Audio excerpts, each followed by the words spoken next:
പൂമ്പലടിക്കാം അല്ലേ? നീ ഇപ്പൊ പറയുന്നതാണെങ്കിൽ ഒരു പെണ്ണിനെ പറ്റിയുള്ള മോശം പരിപാടിയല്ലേ പറഞ്ഞോണ്ടിരിക്കണേ? അത് കേൾക്കും, അത് പറയുമ്പോ അതൊക്കെയുള്ള സുഖവും അത് കേൾക്കുമ്പോൾ ഈ ഇത് വിറ്റ് കാശാക്കുമ്പോ ന്യൂസ് ആക്കുമ്പോ വായിക്കുമ്പോഴും സുഖമല്ലേ? ഈ നോക്കണേ എല്ലാ പെൺകുട്ടിക്ക് മറയുണ്ടാക്കി കൊടുക്കാൻ പോണ്ടേ ഡ്രസ് പറഞ്ഞപ്പോ? എടാ പെൺകുട്ടികൾക്ക് ഡ്രസ് മാറാൻ തെങ്ങിട്ട് പറഞ്ഞ ഏത് കമ്മീഷനായി കൊടുത്തു? എന്താണെങ്കിലും അനക്ക് ആൺകുട്ടീൻ്റെ ആയിരിക്കും താല്പര്യം, എനിക്ക് പെൺകുട്ടിയാണ്. എന്താണെങ്കിലും തെങ്ങിന്റെ മറയുന്ന ഡ്രസ് മാറിയ കാര്യം ചോദിക്കേണ്ട കാര്യം ഉണ്ടോ എന്റെ അടുത്ത്? അതെന്താ കാര്യം? ഈ അങ്ങനെ ഒരു കാര്യം നടന്നിട്ട് നമുക്കറിയോ? അതുകൊണ്ട് എല്ലാ വീട്ടിലും ഞാൻ വർക്ക് ചെയ്യുന്ന ആളാണ്. ഈ ഒരു മാധ്യമത്തിൽ വർക്ക് ചെയ്യണം. ഈ ഐശ്വര്യത്തിലും മാതൃഭൂമിയിലും മനോരമയിലും കാര്യം പറയാൻ പറ്റുന്നുണ്ട്. അത് ചെയ്യണ കാര്യം പറ്റുമോ? ഈ കണ്ടിട്ടുണ്ടോ? അവിടെ കയറിയിട്ടുണ്ടോ? ഒരു ഫിലിമിൽ ഞാൻ വർക്ക് ചെയ്യണ എല്ലാ വീട്ടിലും നടക്കുന്ന കാര്യങ്ങളൊക്കെ ഞാൻ പറയാം. ഒരു പഞ്ചായത്തിൽ വരും, പഞ്ചായത്ത് മെമ്പർ എല്ലാ പഞ്ചായത്തിലും കാര്യം ആൾക്കാർ വരും.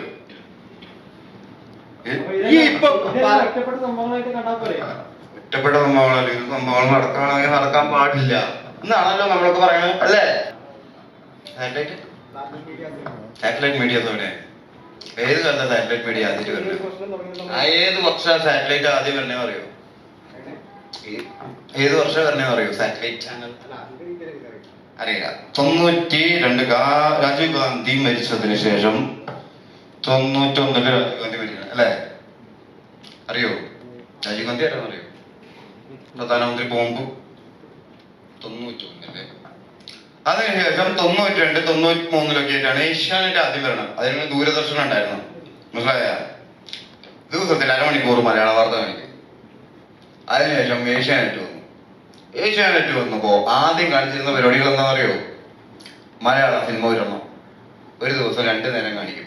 പിന്നെ മലയാള പാട്ടുകൾ, സിനിമ പാട്ടുകൾ. ഏഷ്യാനെറ്റ്. ഞാൻ 83 ജനിച്ചു. അതാ ഞാൻ പറയണേ, ഈ മീഡിയ പറയണേ ഈ 92 ഏഷ്യാനെറ്റ് പോലുള്ള മീഡിയ എന്നല്ല പറയണേ. ഇതൊക്കെ കണ്ടന്റും മെറ്റീരിയൽസും എഴുതുന്ന ഉണ്ടാക്കണേ. ആദ്യം തുടങ്ങിയപ്പോഴാണ് മലയാള സിനിമയിലെ പാട്ടും മലയാള സിനിമയും. മലയാള സിനിമ എന്ന് പറഞ്ഞാൽ അറിയോ? ഏത് വർഷമാണ് ആദ്യം? 54. ഇപ്പം അതിന്റെ ബാലൻ സ്വാതന്ത്ര്യത്തിന് മുന്നേ ആണോ? സാറ്റലൈറ്റ് ചാനലാണോ ആദ്യം ഉണ്ടായത്? മലയാള സിനിമയാണോ ആദ്യം ഉണ്ടായത്? സിനിമയാണോ ആദ്യം ഉണ്ടായത്? അന്ന് TV പോലും ഇല്ല നമ്മുടെ പഞ്ചായത്തിൽ വരണം. മനഃപൂർവ്വം ടാർഗറ്റ് ചെയ്യണമെങ്കിൽ അവർക്ക് തന്നെ ടാർഗറ്റ് ചെയ്യുന്ന സാധനങ്ങളായിരിക്കും അത്. കാരണം ഒന്നുമല്ല, ഒന്ന് ആലോചിച്ച് നോക്കിയാൽ മതി. ഇരിക്കും മുമ്പ് വെട്ടണ്ട. അതില് കേടുകളോ പാടുകളോ ഉണ്ടെങ്കിൽ അത് തിരുത്തുക എന്നുള്ളതാണ്. അതിനെ ടാർഗറ്റ് ചെയ്തിട്ട് കൊന്നിട്ട് ഇവരെന്ത് ചെയ്യാൻ? അതിനെ അതാണ് നടക്കണം. നമുക്ക് തോന്നിയെങ്കിൽ അവരോട് പറഞ്ഞ മനസ്സിലാകാനില്ല. പൊട്ടത്തരൊന്നും ചെയ്യില്ല വെടികളെ. മണ്ടന്മാരായ നിങ്ങൾ. ചാനൽ മലയാള സിനിമയെ തകർക്കാൻ പോകുന്ന എനിക്ക് സംശയം. മീഡിയയിൽ വർക്ക് ചെയ്യുന്ന ഒരാൾക്ക് എന്നിട്ട് ഇവര് എന്ത് വെച്ചിട്ട് ചെയ്യും? ബാക്കി ഈ 24 മണിക്കൂർ എല്ലാവരും വാർത്ത കാണിക്കും. മറ്റുള്ളവരെ കുറ്റം പറഞ്ഞിട്ടുള്ളൂ. 4 മണിക്കൂർ കാണിച്ചിരുന്ന വാർത്ത 24 മണിക്കൂർ എന്നിട്ട് എല്ലാവരും കാണിക്കും. എത്ര കാലം ആൾക്കാർ അങ്ങനെ പറഞ്ഞ് കുറ്റം പറയും. നമുക്ക് താഴെ വരുന്ന പിള്ളേരൊന്നും കേട്ടിരിക്കില്ലാട്ടത്. നമ്മളതിൽ അഡിക്റ്റ് ആയതുകൊണ്ട് മാത്രം അത് നോക്കി കേട്ടിരിക്കണം.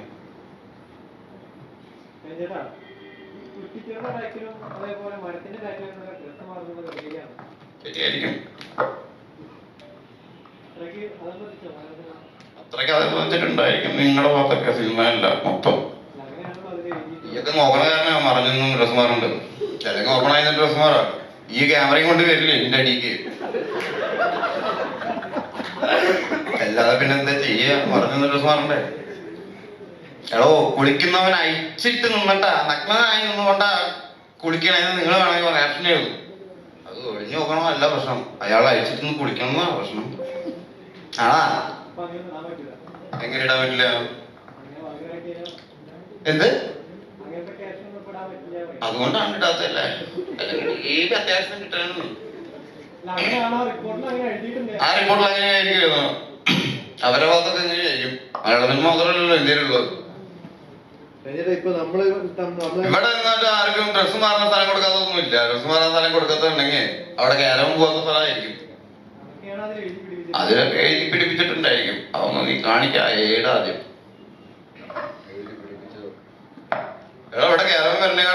ആൾക്കാർ റോഡിൽ ഡ്രസ് മാറിയിട്ടുണ്ട്. അത് ചിലപ്പോൾ സാരിയുടെ മറയിൽ നിന്നിട്ട് പെൺകുട്ടികളുടെ ഡ്രസ് മാറിയിട്ടുള്ളത്. ഞാനൊക്കെ ഇപ്പോഴും ഡ്രസ് മാറും റോഡിൽ നിന്നിട്ട്. ഒരു മുണ്ടുണ്ടെങ്കിൽ മതി ആണ് ഡ്രസ് മാറാൻ പറ്റുമോ? പറ്റും. ഇവിടെ റോഡിൽ വന്നിട്ടുണ്ടെങ്കിൽ മുതലിച്ചിട്ട് നീങ്ങാൻ ആണുങ്ങളൊക്കെ മുണ്ടുനോക്കിയിരിക്കും ഇല്ലേ? അങ്ങനെ ചെയ്താലും പ്രശ്നമില്ലെന്നല്ല. ചില സമയങ്ങളിൽ നമുക്ക് അത്ര സൗകര്യങ്ങളെ കിട്ടുള്ളൂ. അവിടേക്കൊന്നും വണ്ടി പോലും പോവില്ല. അങ്ങനെയുള്ള സ്ഥലങ്ങളിൽ പുറത്തുനിന്ന് ഡ്രസ് മാറേണ്ടി വരും. അപ്പോൾ മാറാൻ വേണ്ടിച്ച് മാറുന്നത് എന്തുകൊണ്ടാന്ന് വെച്ച് കഴിഞ്ഞാൽ ഇങ്ങനത്തെ പ്രശ്നങ്ങളൊക്കെ ഉണ്ടാവും. ആരെങ്കിലൊക്കെ എത്തി നോക്കി ക്യാമറ എടുക്കണോണ്ടായിരിക്കും. ഇതിപ്പോ ക്യാമറ ഇല്ലാത്ത കാലത്ത് ക്യാമറയൊന്നും ഉണ്ടായിരുന്നില്ല. ആരും ഫോട്ടോ എടുക്കില്ലല്ലോ. ഇന്നിപ്പോ എന്തെങ്കിലും കണ്ട അന്ന് സൂം ചെയ്ത് വെച്ച് എടുക്കില്ലൊക്കെ. ഒരു പെൺകുട്ടിയുടെ ഒരു പെൺകുട്ടി ഇങ്ങനെ ഇരിക്കുന്ന ഫോട്ടോ ഇട്ടിരിക്കുകയാണ്. ആ പുള്ളിക്കാരത്തെ എങ്ങനെ ഇട്ടൊരു വസ്ത്രം ധരിച്ചു, അത്യാവശ്യം എല്ലാം പറയേണ്ട വാങ്ങളൊക്കെ മറച്ചിട്ടുണ്ട്. എന്നിട്ട് അവൻ പെട്ടെന്ന് ഫോട്ടോ എടുത്തിരിക്കുക. എന്നിട്ട് പറയാ എന്ത് വസ്ത്രധാരണമാണ്.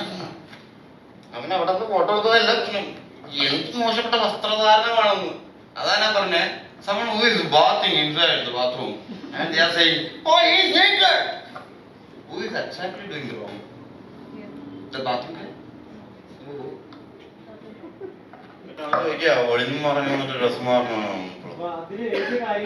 അതിൽ എഴുതിയ കാര്യങ്ങൾ വായിച്ചു എന്തോന്നാടേ. നമ്മൾ വിലയിരുത്തുന്നതല്ല, ഇതൊക്കെ വിലയിരുത്താൻ വേണ്ടി ആമീഷൻ റിപ്പോർട്ട് വായിക്കേണ്ടതായിരുന്നില്ല. അത് വീട്ടിൽ അടിച്ച് കുളി പഠിച്ച് കറക്റ്റായിട്ട് ജോലി കണ്ടുപിടിച്ച് ചെയ്താൽ മതി. അതാ പറഞ്ഞു 24 മണിക്കൂർ വാർത്ത കളിക്കുന്നതിന് കണ്ടോണ്ടിരിക്കണം. അതൊന്നും സത്യമല്ല. 24 മണിക്കൂർ വാർത്തകൾ ഉള്ളി. മനസ്സിലായ നിങ്ങളത് ഇഷ്ടം കണ്ടാൽ മതി.